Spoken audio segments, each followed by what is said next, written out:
the stem. Steampunk. We both stand back and admire the bouquet. At least, I hope she's looking at it with admiration. It turned out better than I thought it would. I used florist dip dye to turn some white roses a deep purple. Then I decorated the stems with different steampunk elements, like tiny metal washers and gears, and even super glued a small clock to the brown leather strap that's holding the bouquet together. Steampunk. It's a trend, kind of a subgenre of fiction, but it's catching on in other areas. Art, music. I turn around and smile, holding up the bouquet. And now flowers. Alyssa takes the flowers from me and holds them up in front of her. They're so weird. I love them so much. She hugs them. Can I have them? I pulled them away from her. No, they're our grand opening display, not for sale. I take the flowers from her and grab the vase I made yesterday. I found a pair of old button-up women's boots at a flea market last week. They reminded me of the steampunk style, and the boots are actually where I got the idea for the flowers. I washed the boots last week, dried them, and then super glued pieces of metal to them. Once I brushed them with Mod Podge, I was able to line the inside with the vase to hold water for the flowers. Alyssa, I placed the flowers on the center table. I'm pretty sure this is exactly what I was supposed to do with my life. Steampunk, she asks. I laugh and spin around. Create, I say. Then I flip the sign to open 15 minutes early. We both spend the day busier than we thought we'd be. Between phone orders, internet orders, and walk-in, neither of us even have time to take a lunch break. You need more employees, Alyssa says as she passes me, holding 2 bouquets of flowers. This is at 1 o'clock. You need more employees, she says to me at 2 o'clock, holding the phone to her ear and writing down an order while bringing someone up at the register. Marshall stops by after 3 o'clock and asks how it's going. Alyssa says she needs more employees. I help a woman take a bouquet to her car at 4 o'clock, and as I'm walking back inside, Alyssa is walking out holding another bouquet. You need more employees, she says, exasperated.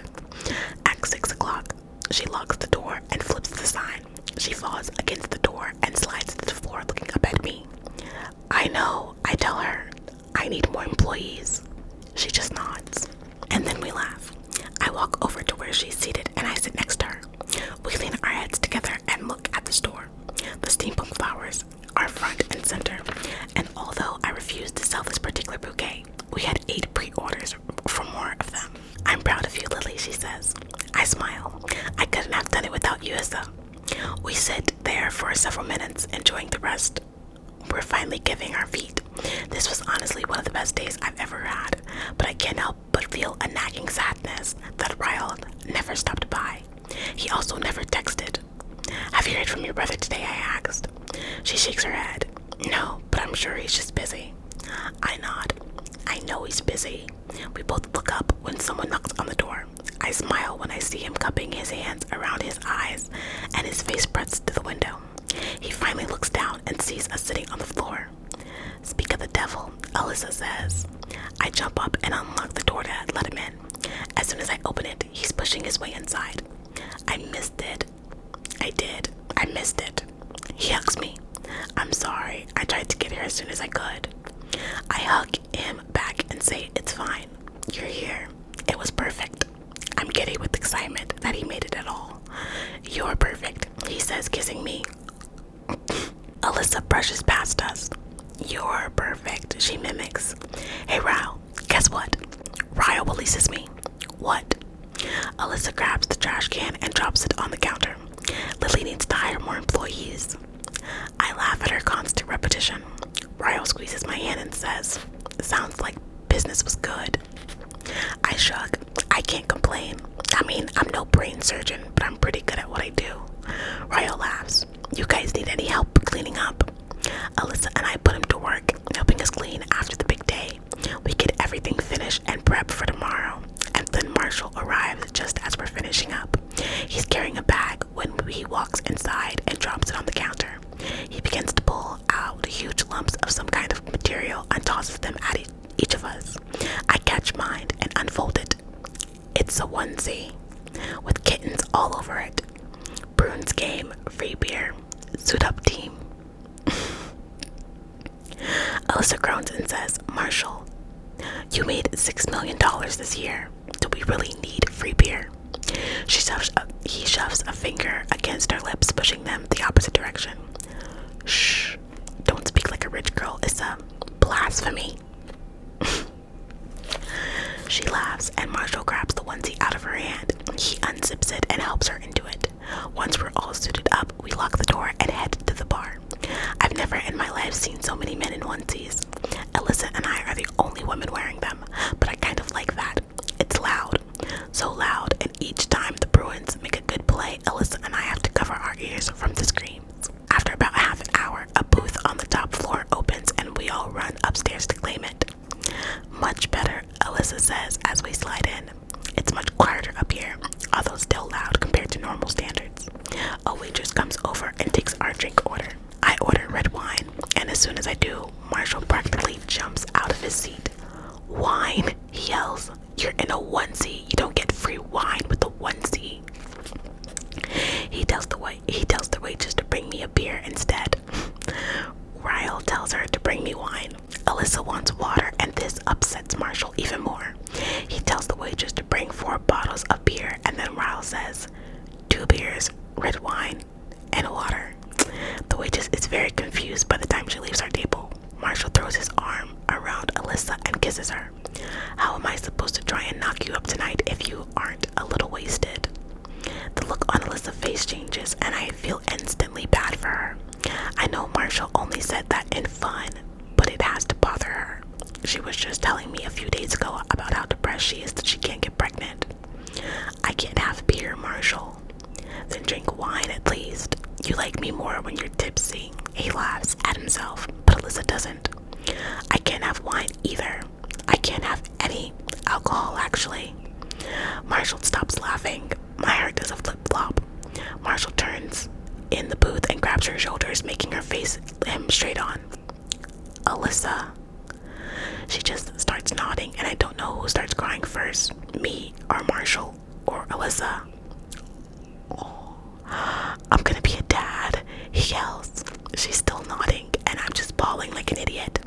Marshall jumps up in the booth and yells, I'm gonna be a dad.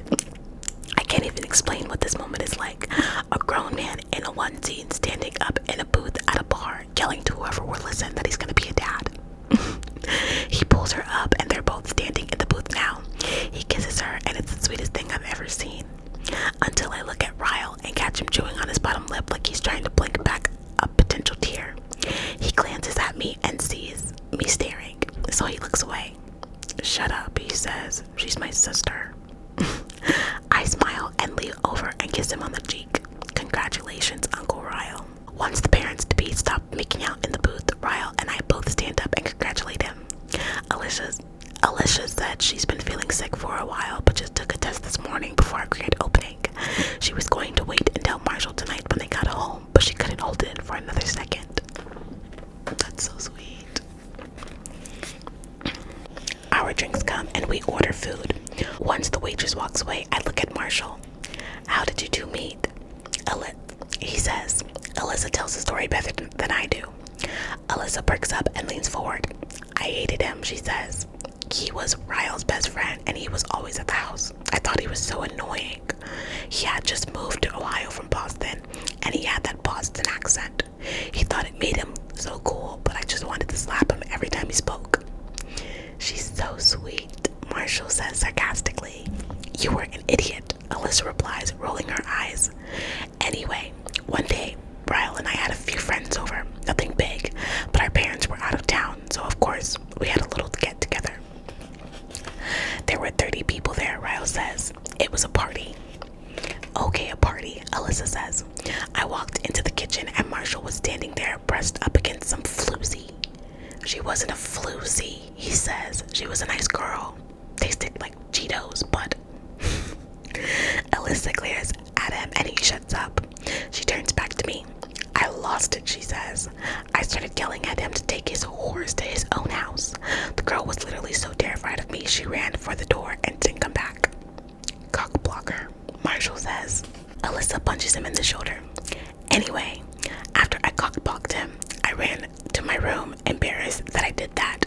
It was out of pure jealousy, and I didn't even realize I liked him that way until I saw his hands on some other girl's ass. I threw myself on my bed and started crying. A few minutes later, he walked into my room and asked me if I was okay. I rolled over and yelled, "I like you." I rolled over and yelled, "I like you, you stupid F face." And the rest is history, Marshall says. I laugh. "Aw, stupid F face. How sweet." Ryle holds up a finger and says, "You're leaving out the best part." Alyssa shrugs. "Oh yeah." So Marshall walked over to me, pulled me off the bed, kissed me with the same mouth he just kissed the floozy with, and we made out for half an hour. Ryle walked in on us and started screaming at Marshall. Then Marshall pushed Ryle out of the bedroom, locked the door, and we made out for another half hour. Ryle is shaking his head, betrayed by my best friend. Marshall pulls Alyssa to him. "I like her, you stupid F face." I laugh, but Ryle turns to me with a serious look on his face. I didn't speak to him for an entire month. I was so mad. I eventually got over it. We were 18.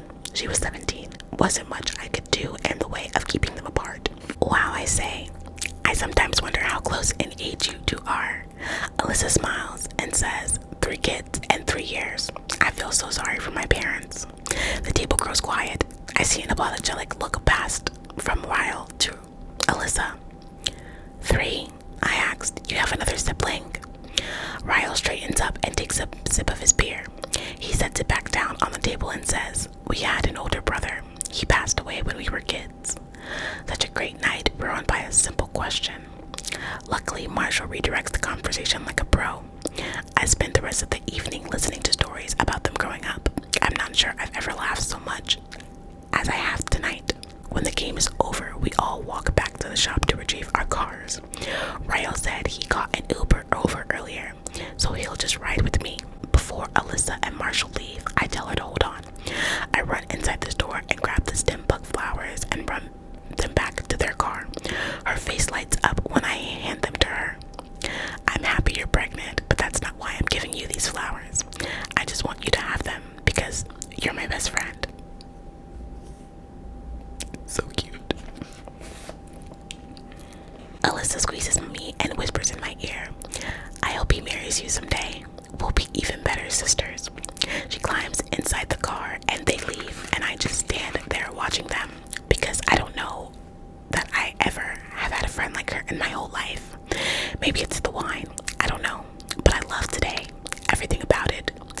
I especially love how Ryle looks leaning against my car watching me. "You're really beautiful when you're happy." This day is perfect. We're making our way up the stairs to my apartment when Ryle grabs my waist and pushes me against the wall. He just starts kissing me right there in the stairwell. "Impatient," I mutter. He laughs and cups my ass with both of his hands. "Nope, it's this onesie. You really should consider making this your business attire." He kisses me again and doesn't stop kissing me until someone passes us, heading down the stairs. The guy mumbles, "Nice onesie," as he squeezes past us. "Did the Bruins win?" Ryle nods. 3-1, he responds without looking at the guy. "Nice," the guy says. Once he's gone, I step away from Ryle. "What is this onesie thing? Does every male in Boston know about this?" He laughs and says, "Free beer, Lily. It's free beer." He pulls me up the stairs, and when we walk in the door, Lucy is standing at the kitchen table tapping up a box of her stuff. There's another box she hasn't taped up yet, and I swear I see a bowl that I bought at Home Goods sticking out of the top. She said she'd have all her stuff out by next week, but I have a feeling she'll conveniently have some of my stuff too. "Who are you?" she says, looking Ryle up and down. Ryle can say it. "I'm Lily's boyfriend." Lily's boyfriend. Did you hear that? Boyfriend. It's the first time he's confirmed it. He said it so confidently. "My boyfriend, huh?" I walk into the kitchen and grab a bottle of wine and 2 wine glasses. Ryle comes up behind me as I'm pouring the wine and snakes his arm around my waist. "Yep, your boyfriend." wine and say, "So I'm a girlfriend." He holds up his glass and clinks it against mine.